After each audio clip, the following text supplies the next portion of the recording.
अस्सलाम वालेकुम and welcome to आज पाकिस्तान विद मी सिद्रा इकबाल। आज ज़रा बात करना चाहेंगे कि हमारे कंजम्पशन पैटर्न्स, चाहे वो खाना पीना हो, चाहे वो कपड़े हों, चाहे वो ऑनलाइन कंटेंट हो, हमें एक एंडलेस सप्लाई चाहिए। यानी हमारी हवस, हमारी कंजम्पशन इस कदर बढ़ चुकी है। कल भी हम ये बात कर रहे थे कि पहले हमारे स्कूल गोइंग डेज़ में आपने एक वीक के लिए बच्चों के स्नैक्स मंगा के दुकान से रख लिए कि भाई रोज़ रोज़ कौन जाएगा, अब संडे के संडे हम ले आया करेंगे, लेकिन एक हफ़्ते की चीज़ है।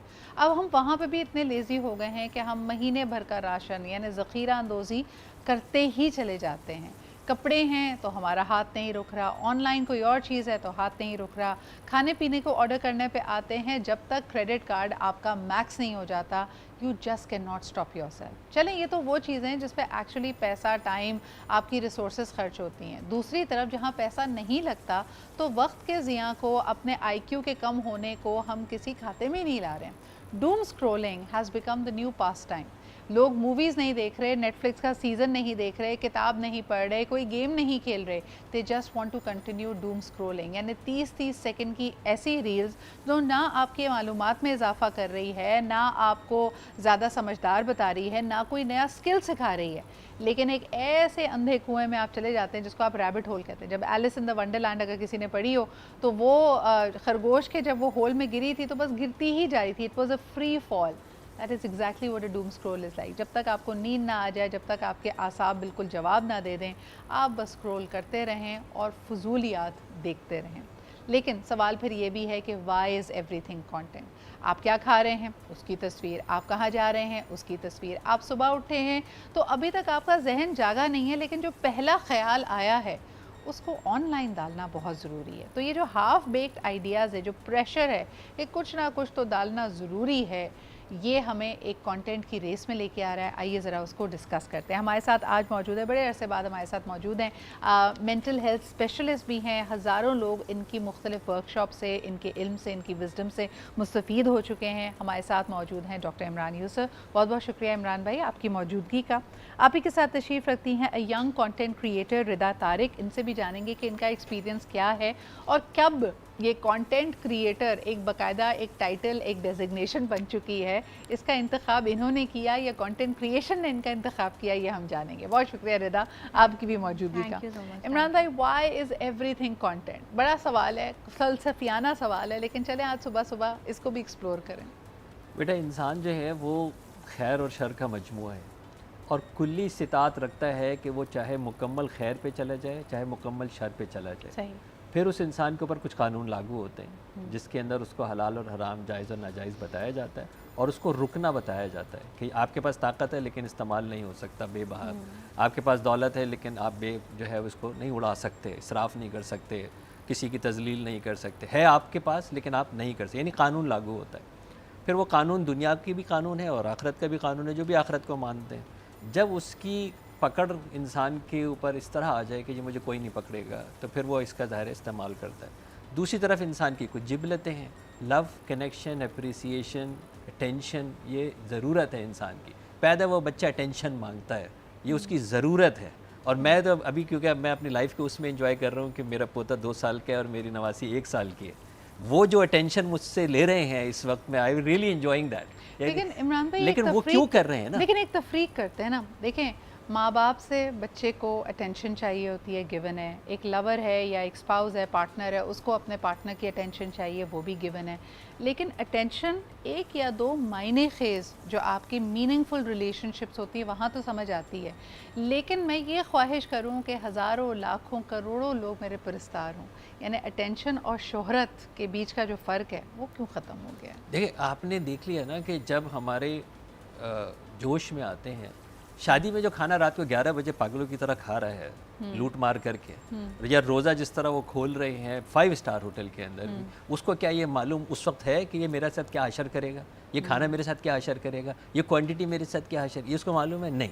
इसका मतलब है कि वो उसको बस चाहिए, क्योंकि उसने अपने आप को ट्रेन कर लिया कि मुझे चाहिए, मुझे लेकिन ये चाहिए। नीड है या डिज़ायर है? ये तो डेफिनेटली नीड नहीं है ना, ये desire ज़रूरत से ज़्यादा जो भी चीज़ आप दाखिल कर रहे हैं, जी। राइट। अभी तो अच्छा, दूसरी तरफ जिस तरफ आपका मौजू है वो तो ज़रूरत भी नहीं है। हाँ।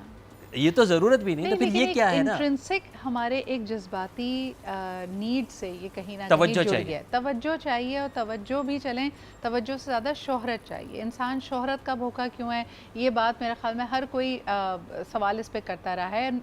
एक्चुअली अब हमारे पास टूल्स भी आ गए हैं रिदा, यानी अगर मैं पुराने ज़माने में देखूं तो जो पॉपुलर शख्स थे, यानी चाहे वो सियासतदान हो, चाहे वो कोई लीडर हो, वो चाहता था कि मुझे लोग पसंद करें, और पसंदीदगी एक बड़ी इंपॉर्टेंट एलिमेंट होता था उसको उस लीडरशिप पोजीशन पे पहुंचाने के लिए।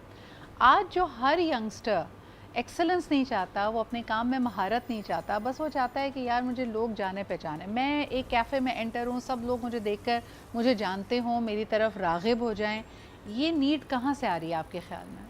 आई थिंक कि लोगों के दिमाग में ये पर्सपेक्टिव बन गया है कि अगर आप कंटेंट क्रिएशन करोगे तो आप बहुत ज़्यादा अर्न करना स्टार्ट कर दोगे, एंड आपका एक बहुत लग्जूरियस लाइफस्टाइल हो जाएगा एकदम से।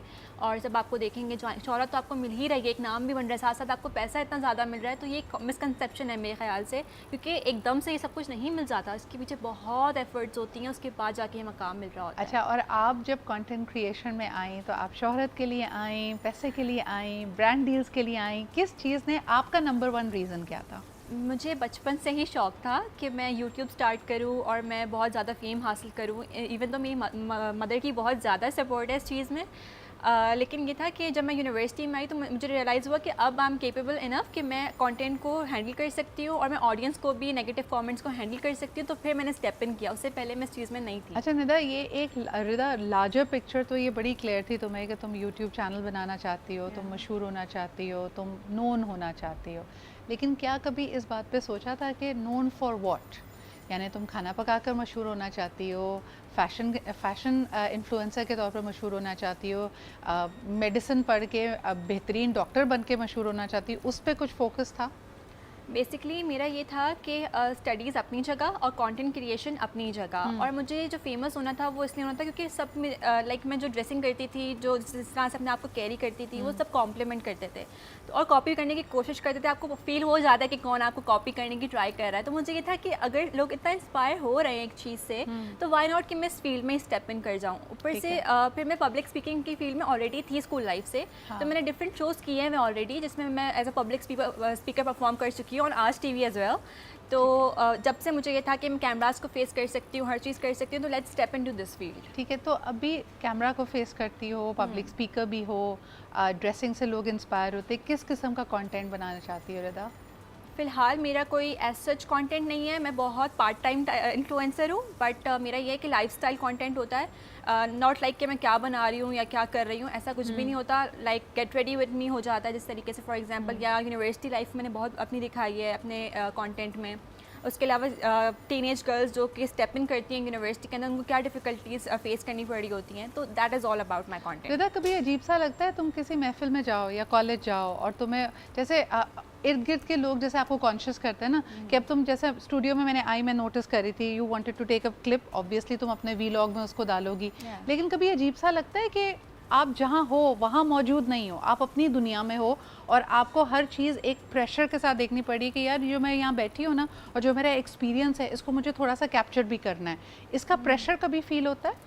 प्रेशर समटाइम्स फील होता है, समटाइम्स आप उस मोमेंट को एंजॉय नहीं कर पाते हो जिस तरह से आप करना चाहते हो, बट सेम उसमें ये होता है कि फिर आपके पास एक मेमोरी रह जाती है कि यू वेंट देयर, आपने उस चीज़ को एंजॉय किया, वहाँ बैठे, और ये मेमोरीज कैप्चर करना बाद में बहुत याद आती हैं ये चीज़ें। Like I use to do vlogging 1 year back, और अब मैंने स्टॉप कर दिया व्लॉगिंग को, लेकिन मैं अभी भी 1 साल पहले के व्लॉग्स देख रही होती हूँ, तो मुझे ये होता है कि ओके मैं यहाँ गई थी, मैंने ऐसे टाइम स्पेंड किया था, ये सब चीज़ें हुई थी, तो मुझे सारी मेमोरीज रिकॉल हो रही होती हैं। So it is a very great part. It is very interesting that you say that, क्योंकि मैं कुछ स्टडीज़ पढ़ रही थी और उनमें उन्होंने यही कहा था कि आज जब हम किसी भी जगह को विज़िट कर रहे होते हैं, चाहे एज अ टूरिस्ट या वेकेशन पे जा रहे हैं या किसी एक्सपीरियंस में इमर्स अपने आप को कर रहे हैं, हमारे लिए बड़ा अहम हो गया है कि हम उस मेमोरी को कैप्चर करें, and the only way to recall that memory is कि जब आप वो वीलॉग देखते हैं, वो तस्वीरें देखते हैं।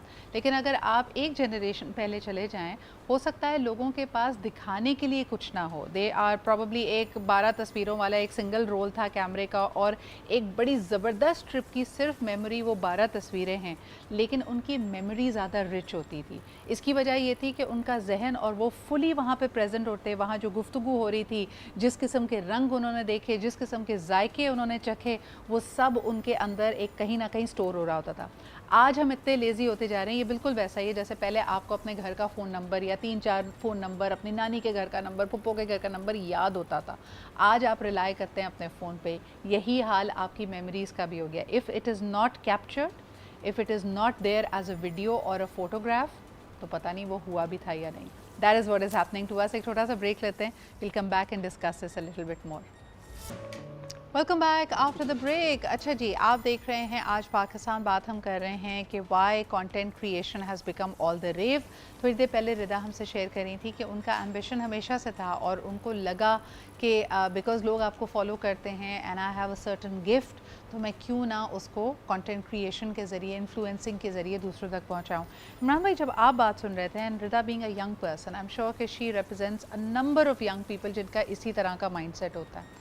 What were you thinking and what is your impression of this understanding in content creation? बेटा, हमारी बिजनेस कम्युनिटी के अंदर एक बड़ा कॉमन जुमला है और वो कहते हैं मेमन का कब्रिस्तान अजमान। यानी वो रेत बेची, वो रेत बेची, वो रेत बेची कि आखिर के अंदर उनके हाथ कुछ नहीं आया और बहुत बड़े विक्टिम्स हैं बिलियंस ऑफ डॉलर्स के। काश मेरे इन बच्चों को ये बात समझ में आ जाए कि ये एक जाल क्या है। सही। ये जाल ये है कि एक जगह है वर्चुअल, उसके बाद उन्होंने कहा कि आप भागे भागे आएँ, इस जगह के ऊपर अपना घर खड़ा करें, अपने पैसों से खड़ा करें, उसके बाद यहाँ पे लोगों को लेके आएँ और उसके बाद हम जब लोगों को आप लेके आ जाएंगे तो हम उन लोगों को मैसेज देंगे जो आप लोग लेके आएंगे और हम उनको जो पैसे लेंगे उसमें से कुछ पैसे हम आपको भी देंगे।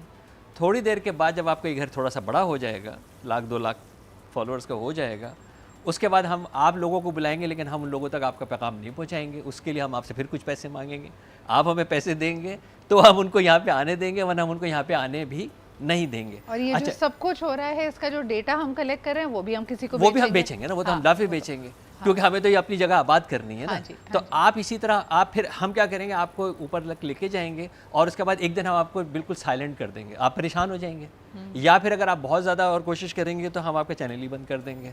फिर आप क्या करेंगे, क्योंकि आपको वो एक आदत पड़ गई थी, फिर आपको लोगों को बताने की आदत पड़ गई थी, मेरे मिलियन व्यूज़ हो गए थे, मेरे इतने हो गए थे, आप फिर दोबारा शुरू करेंगे लेकिन इस बार हम फ्री में किसी को भी नहीं आने देंगे। अच्छा, मुझे बताइए, अब आप पैसे देंगे। हाँ, ये तो आपने सोशल मीडिया और कंटेंट क्रिएटर्स की बात की।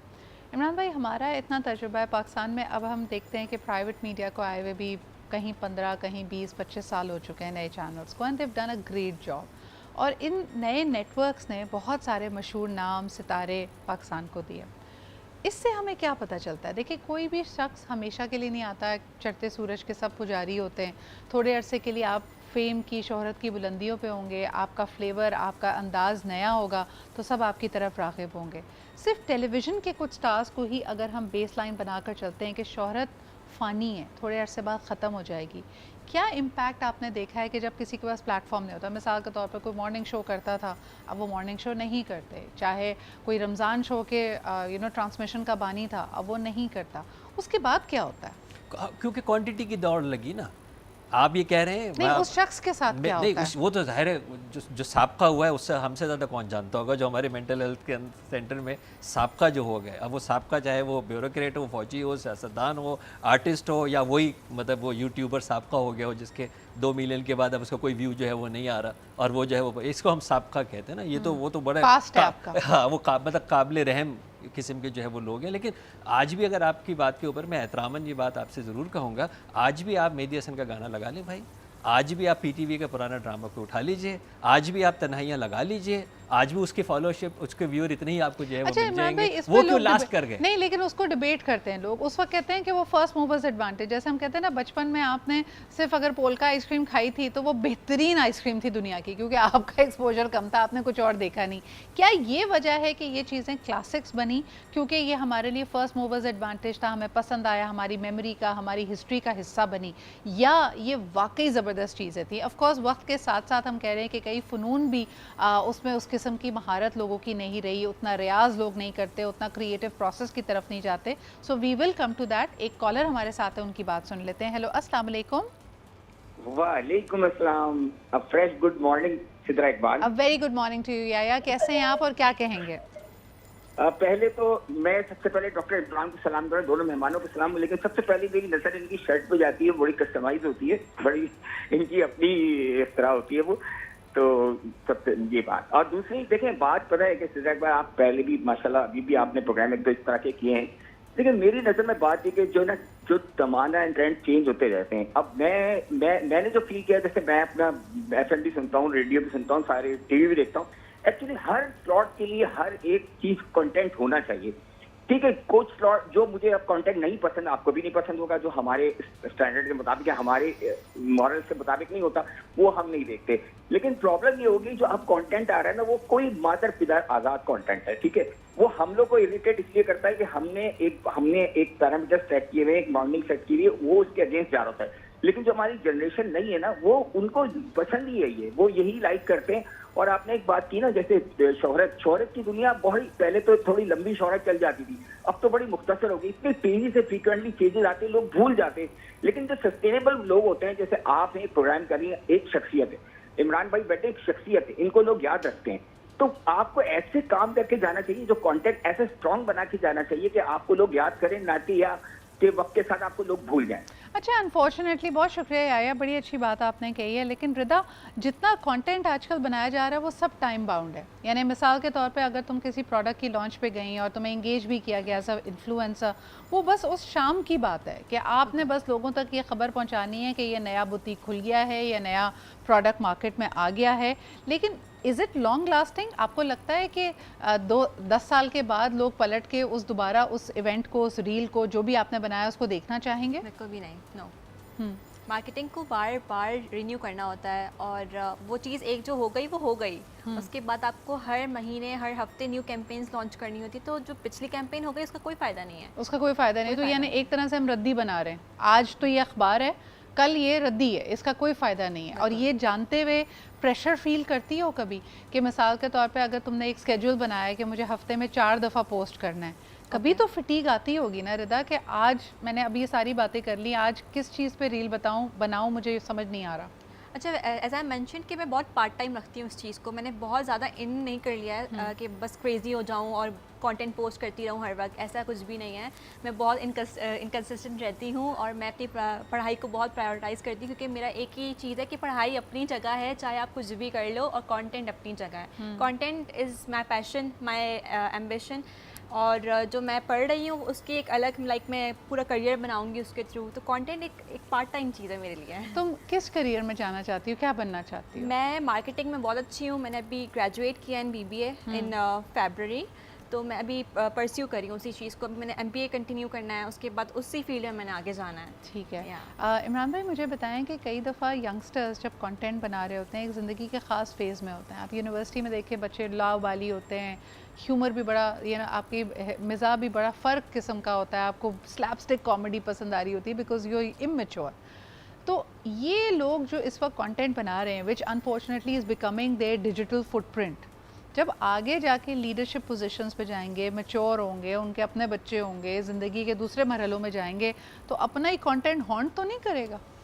मैं तो आगे वाले के ऊपर तो मैं बहुत ही अलमनाक है, क्योंकि मैं इस वक्त एक किताब के ऊपर काम कर रहा हूँ। मैं कभी सोचती हूँ कि डक्की भाई जब दादा बनेंगे तो अपने उनके पोते पोतियाँ ये जब कंटेंट देखेंगे जो उन्होंने माशाल्लाह बनाया है, क्या महसूस करेंगे? मैं ये कह रहा हूँ कि ये इतना अलार्मिंग है, और मैं अभी हरम में दुआ भी यही करके आया कि मेरा ये प्रोजेक्ट जिसको मैं काम कर रहा हूँ it's called digital God. Okay. तो ये मैं पूरी किताब इसी पे लिख रहा हूँ, डिजिटल गॉड। ये इतना अलार्मिंग, इतना खौफनाक है, इस पर आप तो प्रोग्राम सेपरेट एक पूरा जो है वो कर सकते हैं। लेकिन जिन बच्चों की तरफ आपने हवाला किया है, बेटा इंसानी नफ्सियात जो मुतवज्जे होती है उसके अंदर उरियानियत है, उसके अंदर मनफियत है, मनफी खबर, और खौफ, ये वो 3 चीज़ें जो बिकती हैं।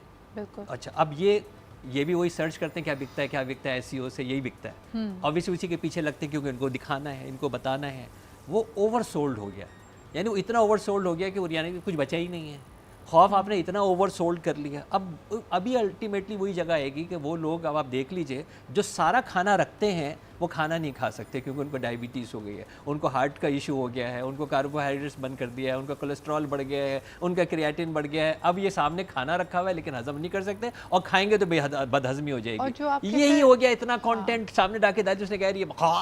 नहीं, लेकिन मुझे बताएं, अपने अंदर जो तब्दीली आ रही है, जो मैंने बहुत से मज़बूत वैल्यू सिस्टम्स वाले लोग जिनकी अच्छी अख्तार थी, जिन्होंने अपने लिए पैरामीटर्स बनाए थे, उनको बदलते हुए देखा है। लाइक आप बहुत सारे शोबिस के स्टार्स के पुराने इंटरव्यूज़ निकालते हैं तो वो कहते हैं कि जी हम कभी उरियानियत की तरफ नहीं जाएंगे, हम कभी काबिल एतराज़ ड्रेसिंग नहीं करेंगे। और फिर लोग भी तो नहीं छोड़ते ना, लोग आईना दिखाते हैं, एक तरफ आपका ये इंटरव्यू है और दूसरी तरफ आपका लेटेस्ट फ़ोटो शूट है, और उसको बिल्कुल साइड बाय साइड रख के आपको बता रहे होते हैं कि भाई एक ज़माने में आपके ये अच्छे आला ख़यालात थे लेकिन आज आप ये बन गए। इमरान भाई, इनको खुद पता चल रहा होता है कि ये तब्दील हो रहे हैं? इन्फ्लुएंस से बच नहीं सकते ना। मैं किससे इन्फ्लुएंस हो रहे मैं हैं? कौन ये नहीं, मैं एक बता रहा हूँ मशवरे दे रहा है ना, उनको? उस एनवायरनमेंट का मैं खुशबू का बहुत शौकीन। हाँ। मैं आपके ख्याल में दुनिया की बेहतरीन खुशबू लगा के कचरा कुंडी में कितनी देर तक उस खुशबू का प्रचार कर सकता हूँ? अल्टीमेटली कचरा कुंडी की बदबू मेरी उस खुशबू को खा जाएगी। तो जहाँ मैं बैठा हूँ और सराउंडिंग के अंदर सिर्फ यही बदबू है, तो ये मेरी खुशबू कितनी देर तक रहेगी? अगर आ भी रही होगी तो सूंघ आ ही नहीं रहोगी, पता ही नहीं लग रहा होगा कि यार बीच में ये खुशबू भी है। कहते हैं जी फूल अपनी खुशबू दिखा देगा, कचरा कुंडी में तो फलता फूलता ही नहीं है ना, कितनी देर जो रहेगा।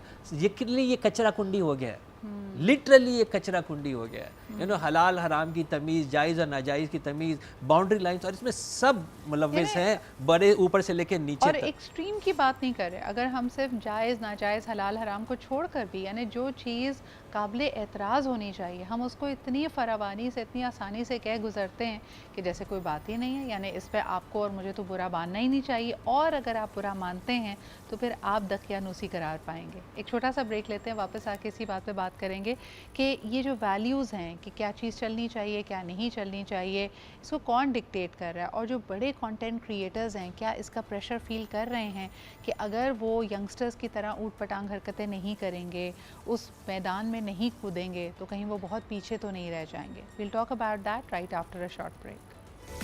Welcome back after the break. अच्छा, हम ब्रेक में बात कर रहे थे तो मौजू इजाज़त की तरफ भी चला गया। यानी एक कंटेंट क्रिएटर तो वो है जो अपने लिए अपना कंटेंट बना रहा है, उसमें ख़ुद फीचर हो रहा है या अपने एक्सपीरियंस को उसमें दिखा रहा है, लेकिन व्हाट अबाउट द पीपल जो उसके लिए बैकग्राउंड हैं और वो चाहते या ना चाहते हुए उसकी वीडियोस में फ़ीचर हो रहे हैं, या आप कुछ ऐसी चीज़ किसी के बारे में बता रहे हैं।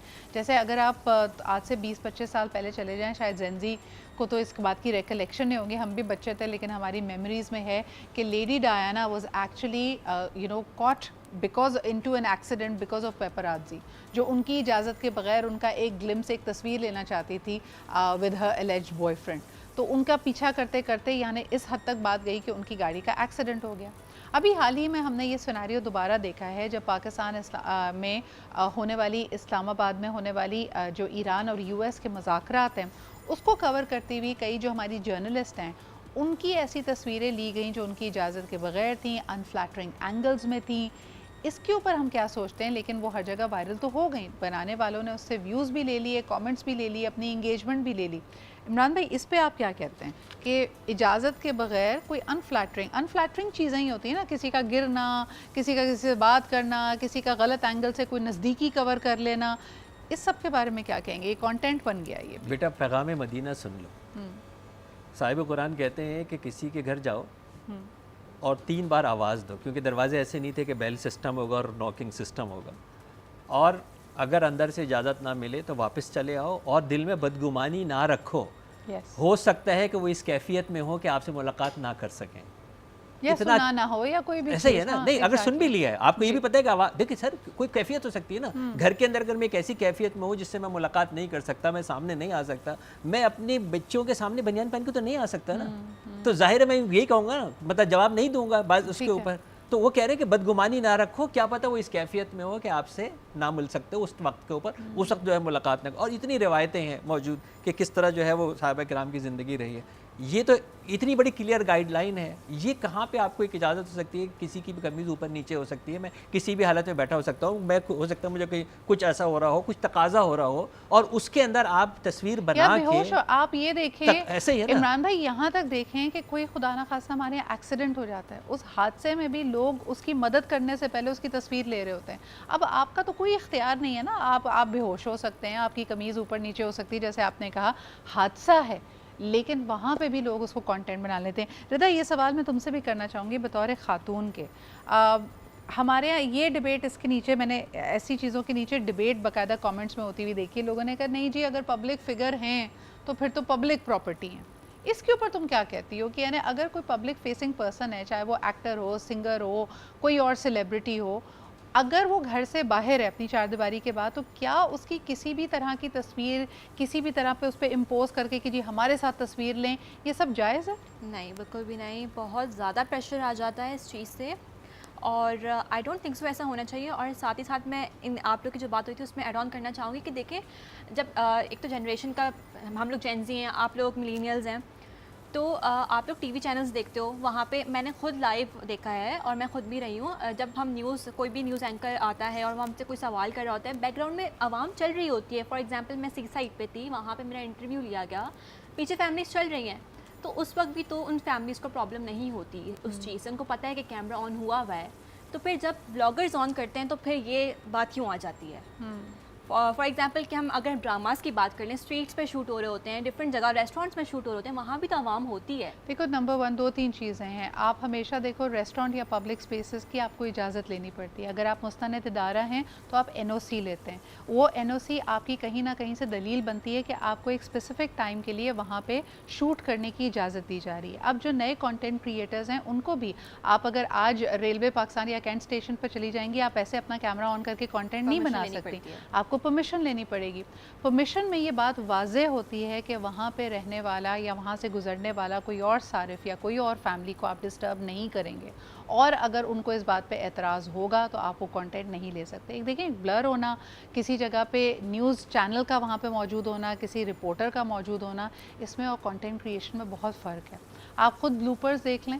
अगर ऐसी बात होती तो फिर हिडन कैमरास का एक इतना बड़ा स्कैंडल क्यों है हमारे एयरबीएनबीज़ या गेस्ट रूम्स या होटल्स के अंदर? फिर आप ये भी कह सकती हैं कि भाई ये तो खुद इजाज़त लेके वहाँ पे गए हैं ना, और हम बैठे हुए हैं, कोई बात नहीं, जैसी भी तस्वीर बन जाए। We do take offense to that, so there is always a right place and a wrong place for something. लेकिन बहरहाल चीज़ें काफ़ी कॉम्प्रोमाइज़ भी हैं। इमरान भाई मुझे ये बताएं कि अगर मुझे अपनी हिफाजत करनी है, एंड बहुत सारे लोग देखना चाह रहे होंगे और शायद किसी तरह हमने उनके पैरानोया को ट्रिगर भी कर दिया है, आप अपनी हिफाजत कैसे कर सकते हैं आज के इस दौर में? अपने बच्चों को सही और गलत की तफरीक कैसे बताएं? बेटा जेन ABCDZE और Z10 तक भी चले जाएँ ना मोरालिटी चेंज होगी, ना एथिक्स चेंज होगी, ना राइट और रॉन्ग चेंज होगा, ना कानून चेंज होगा, वो हमेशा वही रहेगा। हया ही रहेगी, जायज़ ही रहेगा, सही रहेगा। आप उसको जितना भी बिगाड़ने की कोशिश कर लें, झूठ होगा, सच होगा। तो ये जो कॉन्सेप्ट है कि शायद हमारे लिए बहुत बड़ा गैप है, ज़ीरो गैप है। चाहे मैं दादा होकर गलत काम कर रहा हूँ तो भी गलत है, चाहे मेरा पोता हो गलत काम कर रहा है तो भी गलत है। ना वो उसके जेन Z10 से सही हो जाएगा या मैं जेन A से सही हो जाऊँगा, ऐसा नहीं होगा। अच्छा, सही होगा, गलत होगा। तो ये जो हमने एक फिक्टिशियस बना लिया ना कि आपके ज़माने में जो है वो क्या नहीं हो सकता, तो आप हमारी से तो पैदा हुए हो। हाँ। आप जो समझ रहे हो कि हम ऑब्सोलीट हैं, आप हम ही से तो पैदा हुए हो। हाँ। तो ऐसे ही है ना। तो आज कितना भी आपका एक्सपीरियंस हो, हमारे एक्सपीरियंस से डेफिनेटली जो है वो ज़्यादा है। तो अगर आप ये सोचते हैं कि यार ये क्योंकि आज सही है, ये पहले सही नहीं था, ये पहले जो गलत था पहले भी गलत था, आज जो गलत है वो आज ही भी गलत है ना, that is first of the correction. दूसरी तरफ या अगर आप थोड़ा सा भी अगर हिस्ट्री पढ़ेंगे, रिलीजन पढ़ेंगे, तो अल्लाह के रसूल सल्लल्लाहु अलैहि वसल्लम ने कहा सूरह कहफ पढ़नी है जुम्मे को, ये आखिरत में तुम्हारे काम आएगी। बेटा मैं जो टाइम देख रहा हूँ ना, क्योंकि मैं ऑब्वियसली आपको पता है मैं ग्लोबल बंदा हूँ, मैं जो टाइम देख रहा हूँ सिवाय गारों में रहने के कोई तहफ़्फ़ुज़ नहीं हो सकेगा। वो जो सूरह कहफ का था ना कि उन्होंने आखिर के अंदर उन्होंने कहा कि जी सिवाय इस निज़ाम से अलग हो जाऊँ, मैं यहाँ बैठ के अपने आप को प्रोटेक्ट कर ही नहीं सकता। मैं एक स्कैंडिनेवियन कंट्रीज़ के अंदर जो ऑफिशियली अपने आप को ड्रग फ्री, एक्चुअली अपने आप को एस फ्री कह रहे हैं, और जहाँ राइट और लेफ्ट हो रहा है वहाँ पे सिवाय मैं फरार के और क्या कर सकता हूँ? वो तो बाय लॉ कर रहा है ना, वो बाय लॉ कर रहा है कि हम ये हैं। उसको कानूनी तहफ़्फ़ुज़ भी दे देखिए पहले जो वो थे ना ड्रेस ऑप्शनल, तो वो वहाँ से वो restaurants with glass Windows optional भी खत्म हो गए। तो हाउ विल आई वॉक सिवाय उस हरे कपड़े के घोड़े के ऊपर मैं राइट ऑफ लेफ्ट, क्योंकि वो ऑप्शनल भी खत्म हो गया है ना। उसके ऊपर तो ये कि कंपलसरी नो ड्रेस। तो अब मैं वहाँ से गुजर के जब जाऊँगा अपने ऑफिस तो मैं सिवाय इसके और कहाँ जा सकता हूँ? बिल्कुल। तो अब मैंने कहा ना वो सूरह कहफ पढ़े जो आखिरत की निशानियों के अंदर आपको बता रहे हैं, और अल्लाह के रसूल सल्लल्लाहु अलैहि वसल्लम ने फरमाया कि उस दौर के अंदर वो लोग जो इससे बच के निकलेंगे वो मेरे सहाबा से ज़्यादा ऊंचे दर्जे पे होंगे। यानी it's so hard to protect your values, religion and जो है उसको इतना हार्ड होगा कि सिर्फ गार के अंदर जाके आप अपने आप को बचा सकेंगे तो बचा सकेंगे, और उनका दर्जा सहाबा से बुलंद होगा। ये कौल रसूल है।